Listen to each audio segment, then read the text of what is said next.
So the sculpture next to me is called Nobility and Power, and it sits at the entranceway to our Age of Beard exhibit here at Jarrow Hall, which makes it a perfect place to start. It's not meant to show anyone in particular, but it's meant to represent the majesty of Northumbria's golden age and the prestige of its kings and saints. The first of which we'll talk about is Saint Edwin. So who's he? Edwin was a ruler of Northumbria, and he was the king that introduced Christianity here. He was born in the kingdom of Deira, which constitutes North and East Yorkshire now.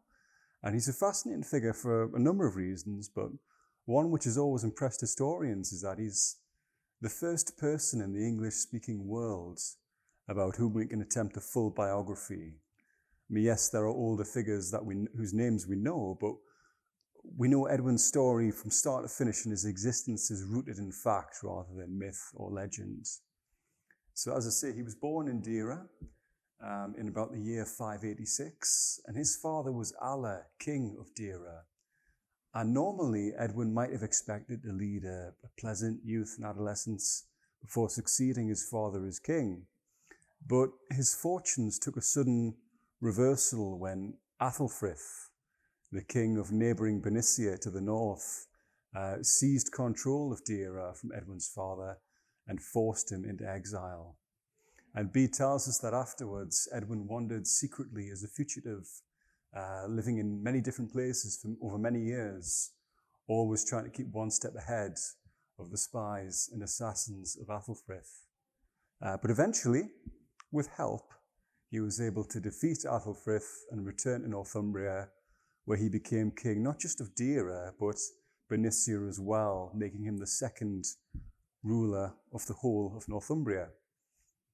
And as king, he was a great success.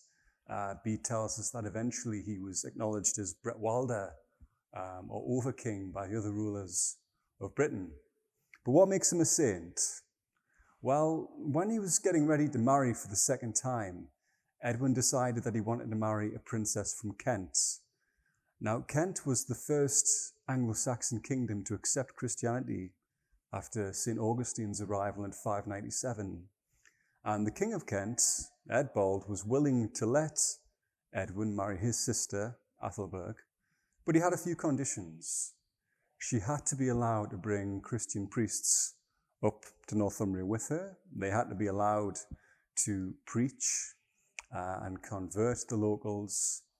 And Edwin himself had to consider whether or not to adopt the new faith. And Edwin was fine with all of this. So Athelberg came north, they were married, and her priest, Paulinus, spent many days baptizing people in the rivers and waterways of Northumbria. But Edwin himself was ambivalent. He wasn't sure whether to take on the new faith or not. Some of his followers were keen to adopt the new faith. His niece Hild, who we'll talk about shortly, she converted to Christianity, but others felt that they should stick with their old pagan beliefs. And Bede tells us that the king, who was a quiet, introverted man, would often spend long hours alone trying to decide what to do. And he was still undecided when one fateful night he was sitting down to feast with his heavily pregnant queen and his thanes at a place which is unknown to us, well, which Bede doesn't mention, but which was probably Aldby on the River Derwent.